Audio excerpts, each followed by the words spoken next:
Buenos días, buenas tardes o buenas noches y bienvenido al podcast Finanzas en un Ibiza, podcast en el que vamos a hablar sobre el dinero, inversiones, libertad financiera y mucho más. Un pequeño espacio dedicado a las finanzas personales en el que compartiremos ideas y diferentes experiencias acerca de este mundo tan desconocido como apasionante.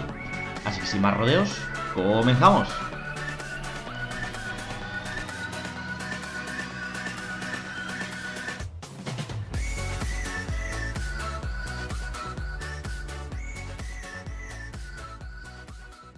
A todos y bienvenidos a un nuevo capítulo de Finanzas en un Ibiza, ese podcast en el que ya sabéis que conversamos con diferentes emprendedores e inversores para que nos cuenten su experiencia y poder aprender con ellos. Hoy tengo el placer de compartir con Aurelio, también conocido como el Barbón Financiero, una entrevista de carácter internacional en la que vamos a ver qué nos puede contar acerca de su experiencia. ¿Qué tal, Aurelio? ¿Cómo estás? ¿Qué tal, Daniel? Muy buenos días o tardes, dependiendo de dónde estés escuchando esto. Por aquí tarde. Es un placer estar otra vez aquí contigo. Nada, cuéntanos un poco quién es el Barbón Financiero, o en este caso Aurelio, para que te podamos conocer todos. Claro que sí, claro que sí. Y me gusta que lo separes porque al final así nació, como Aurelio Arellano, una entidad, una persona, y el Barbón Financiero como otra. Hoy en día es difícil distinguir dónde termina uno y empieza el otro, pero así nació. El Barbón Financiero nació en realidad como, por así decir, un rebranding de lo que era Aurelio Arellano, porque Aurelio Arellano, o sea, aquí tu servidor, empezó su carrera como emprendedor muchos años atrás. Yo ya tenía un negocio, puse un negocio en el 2016 aproximadamente, el cual no nos fue tan bien. Ya después contaré un poquito más adelante mi historia, pero sacamos un negocio junto con un socio y no nos fue tan bien. Se presenta la oportunidad de que yo pueda ser asesor financiero especializado sobre todo en el tema de seguros y posteriormente ir integrando un poquito más el tema de ahorro, de finanzas personales. Y antes, pues el nombre de asesor o de la marca, por así decir, era Aurelio Arellano, ¿no?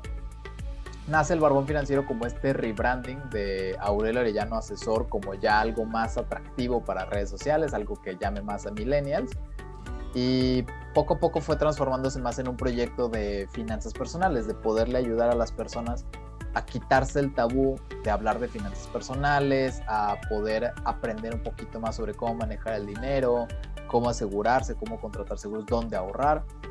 Hoy en día, pues Aurelio Arellano es el Barbón Financiero, pero la idea es migrarlo hacia este proyecto, ¿no? Que al final sea como, bueno, para los que son como más adictos al mundo de los superhéroes, que sea como Capitán América, pues sí, claro, es el superhéroe, pero si llega otro barbón y quiere hablar de finanzas y yo quiero pasar el manto, pues que sea eso, ¿no? Como ese proyecto para hablar de finanzas. Me parece muy interesante porque has comentado que ya iniciaste un emprendimiento en 2016 y que no fue bien. ¿Se puede saber un poco qué es lo que pasó o en qué consistía ese negocio? Claro. Mira, yo estudié ingeniería electrónica, por eso digo que es difícil saber dónde empieza el Barbón Financiero, el asesor de seguros, contra Aurelio Arellano, el ingeniero electrónico. Porque yo estudié ingeniería electrónica, entré a trabajar en una empresa al mismo tiempo que entré a estudiar y cero conocimientos financieros, o sea, yo no sabía ni qué era un seguro, ni dónde ahorrar, mucho menos cómo usar una tarjeta de crédito. Y empecé a estudiar y a trabajar en una empresa, bueno, que se dedicaba a temas de software, y yo al ser ingeniero, pues entré en una parte de hardware que no existía en esa empresa y poco a poco la fuimos desarrollando. Conozco al que iba a ser mi socio en ese entonces, nos salimos de la empresa, lanzamos un negocio donde hacíamos prácticamente lo mismo que ya estábamos haciendo en la empresa actual, bueno, en ese entonces, ¿no? Empezamos a hacer un poquito, él se encarga de la parte de ventas, yo un poquito de la parte de técnica. Poco a poco, él les digo que le salió el tiro por la culata, porque poco a poco me empezó a jalar la parte de ventas. Él me dijo, no, ahí está el negocio, ahí está lo padre, las relaciones, y hoy en día pues ya me dedico a ventas, ¿no? Pero cuando yo empiezo este negocio, junto con él, como te digo, yo no tenía nada de conocimientos financieros, nada, nunca había leído, nunca había abierto un libro de finanzas personales y nunca había hablado de eso, pues, con nadie. Entonces, pues malas decisiones, empiezo a emprender sin ningún ahorro, sin manejar bien mi dinero, lo que llegaba me lo gastaba pues casi en diversión, porque pues como era estudiante de universidad, sabes, ¿no? Obviamente está esas ganas de salir con los amigos. Entonces pues no funcionó. Hasta la fecha, pues mi socio se está encargando del negocio, creo que ya empieza a despegar, como todo negocio, pues la curva de 2 años, ¿no? Que es la más difícil. Y pues yo me salgo porque se me presenta este mundo de las finanzas personales, que me gustó mucho, no solo por lo que aprendí yo, sino por lo que le puedo enseñar a los demás para evitarles esos errores que cometí yo. En concreto, Aurelio, como has dicho que nunca habías leído de finanzas personales, el libro detonante, el que te hace un poco clic y te empieza a atraer hacia este mundo? Ok. Probablemente yo empecé con muchos libros, sobre todo en el despacho en el que yo entré. Obviamente pues te dan educación básica, ¿no? Pero el del que más me acuerdo y hasta la fecha el que más recomiendo, incluso también te he escuchado a ti que lo recomiendas en un episodio, es el de El hombre más rico de Babilonia. Un libro bastante sencillito, te lo cuenta a modo de una historia, no es tan técnico. Y eso fue lo que empezó a aterrizar muchas cosas en mi vida, en particular en lo que yo hacía. Poco a poco pues se fueron presentando más libros que hasta la fecha sigo recomendando. Mi papá también me recomendó el de Mente Millonaria, cómo ganar amigos e influir en las personas. Digo que aunque no habla tanto de dinero, pues sí habla mucho del tema de relaciones, y pues en las relaciones está mucho el tema del capital, ¿no? Pero yo creo que es eso. O sea, si tengo que decir un libro en el que tiene que detonar algo en tu vida, es ese, el hombre más rico de Babilonia. Totalmente recomendable, porque a mí me gusta decir, es un libro de apenas 150 páginas y es que realmente en 2 tardes te puede cambiar muchas creencias en muchos de los casos, y la verdad que yo lo recomiendo también, lo he leído, lo he releído y lo he subrayado, y la verdad que es un libro muy muy recomendable. Sí, bastante. Luego, cuéntanos, Aurelio, exactamente cómo aterrizas, es decir, cuál es el proyecto que te propones o que te planteas como el Barbón Financiero en este caso. Ok, va. Te digo, yo empiezo el Barbón Financiero para hacer un rebranding de lo que venía haciendo prácticamente un año atrás, ¿no? Yo empecé mi carrera como asesor de seguros y financiero en el 2018, pero el Barbón Financiero realmente nació a finales del 19, por el impulso de las redes sociales. O sea, quería darle un toque fresco a mis redes sociales, que no asociaran a Aurelio Arellano, o sea, que pudieran separar cuando me vieran en una fiesta Aurelio Arellano, el cuate que le gusta hacer bromas, el cuate que le gusta pues sí, hacer carrilla, contra la persona un poquito más seria que es el Barbón Financiero. Entonces nació es un producto de redes sociales y un poco producto de pandemia también, por el tema de hacer videos, de hacer publicaciones con ese toque del Barbón Financiero, que se distinguiera de otros asesores, porque yo traía la misma línea de todos los asesores en México, que es muy institucional, muy, muy formal, es nombre y apellido, y todos los asesores de seguros o de finanzas o de inversiones van a ser nombre y apellido, casi licenciado Aurelio Arellano, ¿no? Y eso ya no conecta con los jóvenes hoy en día, ya no conecta con la sociedad. Por eso quise decir, ¿sabes qué? Hasta la fecha mis clientes me dicen Barbón o Barbas, o ay, te recomiendo a mi asesor, es el Barbón Financiero, y ya me ubican. O sea, eso fue lo que me gustó mucho de este proyecto. No, está genial y es bastante original. Yo cuando lo leí dije, bueno, creo que se escapa un poco, ¿no?, de la gente seria, de la gente que parece que hablar de finanzas personales es hablar con un licenciado, maestro del mundo que te viene a contar de todo. Y en esta trayectoria, Aurelio, en este tiempo que llevas, ¿cuáles han podido ser tus mayores éxitos y tus mayores fracasos en el mundo de las finanzas personales? Ok, perfecto. Pues mira, vamos a empezar del fracasos, que a veces es mucho más fácil hablar de fracasos que detectar un éxito en particular. Pero el fracaso que me viene a la mente es, antes de empezar en el mundo de las finanzas personales, retomando otra vez la historia del emprendimiento que tuve, fue el haber emprendido sin nada de conocimientos respecto a finanzas personales, el haber empezado el negocio sin tener ahorros, ni siquiera un fondo de emergencias, nada de ahorros. O sea, lo empezamos con lo que nos cayó de liquidación de la empresa, y con eso nos lanzamos, ¿no?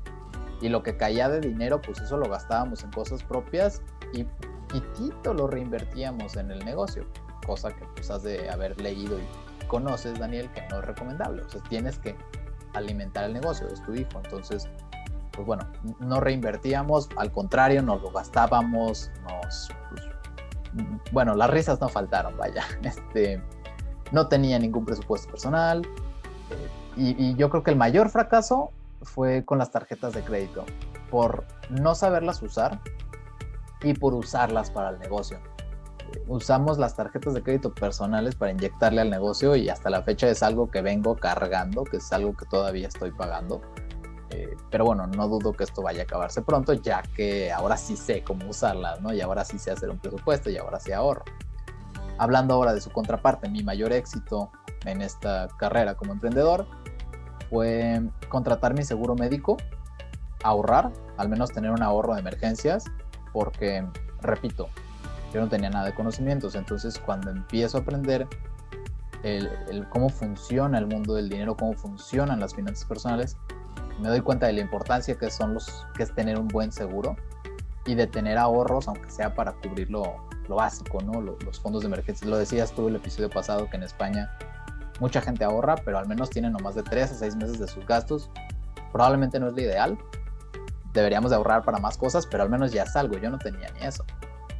Y digo que fue mi mayor éxito, porque el año pasado se presenta una enfermedad en mi vida, me detectaron un tumor, y gracias a que tuve el seguro médico, que lo contraté con anticipación meses antes, y a que tenía el fondo de emergencia, pues pude blindar mis finanzas y obviamente también mi salud. Entonces, pues eso es lo que más rescato como mi éxito. Al final, bueno, fue... Aquí en España de vez en cuando decimos que más vale prevenir que curar, y tú en este caso, pues bueno, contaste con ese cinturón de seguridad, ¿no? Que fíjate que te ayudó bastante. Y esto lo enlazo, Aurelio, porque comentabas que de entre tus mayores fracasos estaba el hecho de gastar todo lo que ganabas. Y aquí me voy a ir metiendo un poquito en ese terreno de finanzas conductuales. ¿Y tú por qué crees que nos sucede eso? ¿Por qué crees que tenemos problemas muchas veces con nuestras finanzas personales? Ok. Creo que no es solo un problema, creo que es desmenuzar el problema mayor de no ahorrar en muchos detonantes. Creo que el principal detonante es la falta de motivación, Daniel. Creo que, y independientemente de la edad, nos falta motivación. El otro día me topaba con un amigo que meses atrás platicamos sobre este tema y le dije, ok, vamos a retomar este tema de los seguros y de ahorrar dentro de unos meses, que aprendas a controlar tus finanzas, ¿no? Ah, sí, va, perfecto. Te prometo que en 3 meses voy a tener mejor mis finanzas. Hablé con él la semana pasada y pues bueno, me dijo que no ha hecho nada, que le falta motivación, y lo comparas un poquito con la parte del hacer ejercicio. Está probado que la gente que se acerca y que tiene el apoyo de un entrenador del gimnasio, con un coach, rinde más y se siente más motivado a regresar al día siguiente y hasta, casi hasta ver los resultados más pronto de los que no tienen un acompañamiento. Entonces, primero es la falta de motivación. No tenemos quien nos esté motivando. Segundo, es la falta de conocimiento y de entendimiento. Y aquí sí me voy a meter con finanzas conductuales, porque no solo es entender y saber cómo funcionan las finanzas en general. Es muy fácil entender, bueno, no es tan fácil, por eso existimos los asesores, pero si estudias es fácil entender cómo funciona un seguro, ¿no? O cómo funciona la bolsa, o cómo funciona la economía. Pero es más difícil entender cómo funciona cada quien, qué te motiva a ahorrar, qué te da miedo, por qué no lo haces. Entonces, entender y saber cómo funcionamos nosotros, porque si sabemos eso es mucho más fácil ahorrar y administrar bien nuestro dinero. Y otras 3 cosas que detecto en los jóvenes es falta de visión a largo plazo, que tú lo comentaste en el episodio que tuvimos en mi podcast. Nos falta como el visualizar cosas a largo plazo y a veces queremos resultados inmediatos. Eso me lleva a lo siguiente, que es el deseo por el placer inmediato. Tenemos tan a la mano todo con plataformas de shopping como Amazon, como ya cualquier tienda te ofrece una plataforma en línea, entonces todo lo tenemos inmediato. No sabemos cómo tener un poquito de paciencia y también vemos que la gente está disfrutando. A veces por encima se ve bonito, pero por abajo están endeudados. Entonces es ese bluff que tienen las redes sociales y es el exceso de orgullo. Al final creo que también es eso, lo comentamos la otra vez, creer que nos la sabemos de todas y no sabemos pedir ayuda. Claro, y bueno, puede ser también que nos hayamos mal acostumbrado un poco. Por ejemplo, ¿no? Me meto ahora en tema de inversiones, a como tú decías, que parece que ahora todos queremos resultados rápidos, todos conocemos la historia de quien invirtió 100 euros en Bitcoin y eras multimillonario, pero no pensamos que nuestras oportunidades ya son otras. Es decir, no podemos estar pensando siempre que nuestro objetivo va a ser el de voy a hacer esto y ya voy a estar ganando. No tiene por qué. O sea, hay que tener otros muchos factores en cuenta para alcanzar un éxito sostenible. Al final, si tienes la gran suerte de que una inversión te lleva a la fortuna, perfecto, pero que sepas que si te sucede vas a ser el 0,001% de todos los que lo intentan. Sí. Entonces, y fíjate que también analizamos un artículo en el que me comentabas, en tu caso como profesional, ¿no? Que se estudiaba que en épocas de crisis la gente tiene mayor tendencia a ahorrar. ¿Por qué piensas un poco que puede ser eso? Ok. Hay varios estudiosos de la economía conductual, que es este estudio de entender y determinar por qué tomamos decisiones basadas en dinero. Uno de ellos es Daniel Kahneman, es considerado como el padre de la economía conductual, pero sin embargo hay gente antes de él, ¿no? Pero él fue como ya el que le dio el nombre. Y aquí determinamos que la gente es más propensa a tomar decisiones cuando siente que hay una pérdida de por medio a cuando hay una ganancia. Ahorita pues comentas el tema del Bitcoin o cualquier inversión, ¿no? Pon tú que a lo mejor te dicen, esta inversión te va a hacer ganar 100 pesos o 100 euros, o vas a ganar, independientemente de lo que vas a ganar. Pero te dicen, pero si inviertes acá, vas a perder 5 pesos, ¿no? O 10 euros. Y la gente va a ser más, ok, no voy a invertir en donde voy a perder, aunque sea poquito, aunque el riesgo de perder poquito sea menor o igual al de ganar mucho. O sea, la gente prefiere evitar las pérdidas en lugar de irse por las ganancias. Por eso, como lo decías la otra vez, la gente es más reservada y prefiere ahorrar en lugar de invertir por no tener pérdidas. El artículo que te compartí, en España se ve esta tendencia donde la gente quiere ahorrar después de una crisis económica porque se dieron cuenta de le perdimos dinero por no hacer nada, ¿no? Ahora sí vamos a hacer cosas, vamos a tener una actitud proactiva. Y en México se está viendo lo mismo con el tema de gastos médicos, con los seguros, porque la gente no compraba seguros, y particularmente el año pasado fue de mis mejores años en ventas, porque me empezaban a buscar, es como, ya estamos viendo que la gente se está enfermando, estamos viendo que es muy costosa la salud, ahora sí vamos a contratar el seguro, porque no quieren tener pérdidas. Y de eso se trata. O sea, ahorita yo te platiqué de un ejemplo, pero en economía conductual hablamos de muchos factores que nos pueden ayudar a tomar mejores decisiones en nuestras finanzas. Es curioso porque parece que no tomamos medida hasta que ya tenemos el problema encima. Es un poco bastante curioso y al final, fíjate que también estoy de acuerdo contigo, porque pasa mucho en el mundo de las inversiones, cómo actúan los ciclos de miedo y los ciclos de euforia. Cuando uno va en positivo, es lo que tú dices, parece que no es consciente de lo que ha ganado y siempre busca y dice quiero más, y sin embargo en el momento que pierde dice yo cierro aquí, que no me quiero pillar más los dedos, que me da miedo, vendo todo, se acabó. Y es bastante curioso cómo esa parte psicológica nos influye en nuestras decisiones. Sí. Y como la economía tiene ciclos, también las personas, sus emociones, su ánimo también tiene ciclos. O sea, no puedes durar motivado todo el tiempo, como tampoco puedes durar deprimido todo el tiempo. Entonces, entender cómo funciona la economía ligado a nuestros ciclos y tomar mejores decisiones en el mejor momento. O sea, aparte me parece fundamental lo que tú dices, que incluso la gente pueda contactar con profesionales como en este caso eres tú, para tomar decisiones lo más correctas posibles, porque si no, bueno, si de nosotros dependiese lo que tú dices, por lo menos aquí en España no tenemos la costumbre de tener una educación financiera fuerte, porque tampoco le interesa ni a los gobiernos ni a los bancos centrales, y al final pues eso, cometemos errores no por querer sino por desconocimiento en muchas ocasiones. Claro, sí, es más eso, no es que no queramos hacer las cosas, queremos hacer las cosas, pero no nos sentimos con la confianza de hacerlo porque a veces no nos sentimos acompañados por el miedo, muchas razones, pero sí, yo creo que lo primero es vencer el miedo, acercarse con alguien y ya de ahí empezar a hacer las cosas, o sea, no quedarnos nomás refugiados en el conocimiento.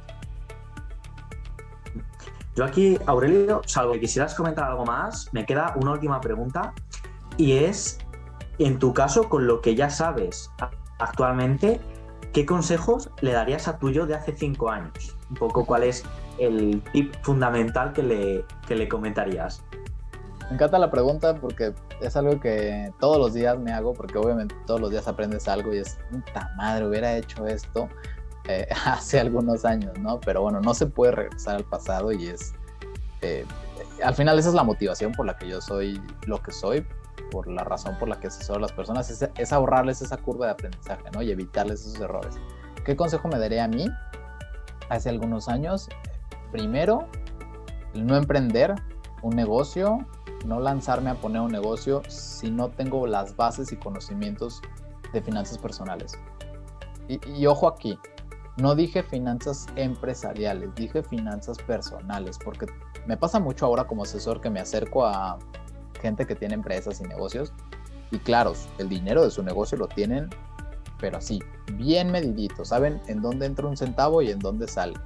Pero cuando te metes a ver sus finanzas personales tienen un fracaso y al final usan el dinero de su empresa como caja chica ya, entonces es lo que tienen de liquidez para usar para el súper, para comprar la comida, para las salidas, para las vacaciones. Entonces mi primer consejo sería no emprender, no poner un negocio si no tengo las bases y los conocimientos de finanzas personales. De ahí me salto ya otros 2 consejos muy puntuales, sería ahorrar siempre estar juntando dinero, aunque sea poquito, aunque se esté endeudado, aunque se gane poco, siempre estar ahorrando poquito, porque ese poquito de ahorro te puede salvar de meterte en una deuda peor o de tener que, pues sí, principalmente de endeudarte, ¿no? Fue lo que me pasó a mí con mi mayor éxito, el haber contratado el seguro y el tener el ahorro de emergencia para pagar el deducible y los gastos emergentes. Entonces, pues bueno, no emprender sin los conocimientos, ahorrar siempre, obviamente, pues aprender a usar los créditos de la mejor manera y contratar seguros lo más pronto que se pueda. Como dices, más vale, aquí en México decimos más vale prevenir que lamentar. Siempre se puede ganar rendimientos. Es mejor ganarlos desde antes en lugar de esperarte, pero siempre se puede ganar rendimientos. Sin embargo, no siempre se puede estar asegurado, no siempre se puede contratar un seguro. Se pide que tengas buena salud y pues para eso el único momento es ahorita, que sabes que estás saludable. Mañana, quién sabe, mañana se puede presentar un accidente. Tú por tu profesión, Daniel, me imagino que te pasa mucho que la gente es bien activa y al día siguiente de repente tiene una lesión, ¿no? Entonces, esos serían mis consejos, los que yo me daría a mí mismo. Ahorrar siempre, contratar los seguros a medida de lo que me permita la cartera, pero contratar los seguros antes y tener conocimiento, seguir aprendiendo. Pues me parece fundamental y voy a hacer 3 comentarios a tus 3 tips. El primero, lógicamente, es como tú bien decías, es curioso como muchas veces dominamos las finanzas de la empresa y no somos capaces de llevar las cuentas de casa. Entonces, no es tan difícil. Muchas veces, yo por ejemplo, cuando comento a alguien el tema del control de ingresos y gastos, suena mucho a ¿qué coñazo? Si solo me voy a tomar un café, ¿por qué lo tengo que apuntar? ¿Qué coñazo? Si me he comprado solo unos chicles, ¿por qué lo tengo que apuntar? Y es que es fundamental, porque al final hasta el agujero más pequeño es capaz de hundir un barco, si dan en el punto concreto. Luego, lo que comentabas de ahorrar siempre, voy a hacer una referencia, ya que hemos hablado del hombre más rico de Babilonia, y habla exactamente de eso, de ahorrar una moneda de cada 10 que entren en tu bolsillo. Y también me parece muy curioso cómo cuando ganamos una cantidad acostumbramos a vivir con esa cantidad y cuando ganamos menos acostumbramos a vivir con menos. ¿Por qué no ya tener la base de vivir por debajo de nuestras posibilidades y no buscar siempre ese límite? Y lo tercero, el tema de los seguros, como tú bien decías, no esperar a que tengamos el problema encima, a prevenir antes que curar, o ¿cómo has dicho? Prevenir antes que lamentar, decimos en México. Pues prevenir antes que lamentar, porque luego al final, pues bueno, siempre llegan los lloros, las quejas, y como también comentabas, ¿no? ¿Por qué no lo hice antes? Así que esos son los 3 comentarios que quería hacer a estos tips que nos has dejado. Y cuéntanos, Aurelio, ¿dónde te puede encontrar la gente que vaya a escuchar o a ver este podcast? ¿Dónde te podemos localizar en las redes? Claro, me puedes encontrar en Spotify, en Apple Podcast, en cualquier plataforma de podcast como Despertador con el Barbón Financiero. Y pues prácticamente en cualquier otra red social me encuentras como el Barbón Financiero. Desde LinkedIn, que por más profesional que sea y así institucional, me vas a buscar y me vas a encontrar como el Barbón Financiero. En Facebook, en Instagram, soy muy activo en Instagram, entonces si me vas a mandar un mensaje de preferencia que sea por ahí. Pero bueno, también está el canal de YouTube como el Barbón Financiero, donde publico mucha información más visual, con ejemplos, con números. Ahí me meto un poquito más al tema de entender tu mente, entender tus sentimientos, por qué haces lo que haces. Y me quedo con la frase que dijiste, que hasta el agujero más chiquito puede hundir al barco. Y muchas veces, me gustó mucho la frase y la voy a empezar a usar, me la voy a apropiar, sí, con tu permiso, Daniel. Pero muchas veces Adelante. esos agujeros no los ves si no tienes el ojo crítico de alguien que te pueda apoyar. O sea, es mejor que tengas a alguien externo para que te diga, hey, aquí hay un agujerito y si no le prestamos atención ahorita se va a hacer más grande dentro de unos años. Entonces, que no tengan el miedo de poderme contactar, mandar un mensaje. Al final a eso me dedico, a poder asesorar a las personas para ayudarles a encontrar esos agujeritos y poderlos prevenir antes de que sea muy tarde. Muchas gracias, Daniel, por el espacio, muchas gracias por la plática, muy a gusto. Nada, el placer ha sido completamente mío. Igualmente, muchas gracias por habernos compartido. Yo invito a todos los oyentes del podcast que te visiten, tanto en México como en España, o si nos escuchan desde cualquier otra parte, por eso, porque estas charlas al final creo que aportan mucho y hay que saber apreciarlas, por eso, para ponerse en manos de gente que sabe y gente que ya ha pasado por el camino, que muchas veces, como tú decías, hay emprendedores que se lanzan a la piscina sin saber ni siquiera nadar. Pues hombre, contacta con alguien que sabe nadar, que te va a echar una mano. Claro. Pues muchísimas gracias, ya saben, escuchen el podcast del Despertador y obviamente sigan escuchando a Daniel y pues esperemos hablar pronto de algún otro tema. Creo que han estado muy buenas estas pláticas que hemos tenido. Han estado genial. Un abrazo muy fuerte a todos, chicos. Igual, hasta luego. Chao. Y hasta aquí el episodio de hoy. No te olvides de dejar tu comentario y tu valoración, así como de suscribirte si es que todavía no lo has hecho. Y espero de verdad que hayas disfrutado de este pequeño ratito hablando de finanzas personales. Nos vemos en los próximos capítulos. Un abrazo fuerte. Chao.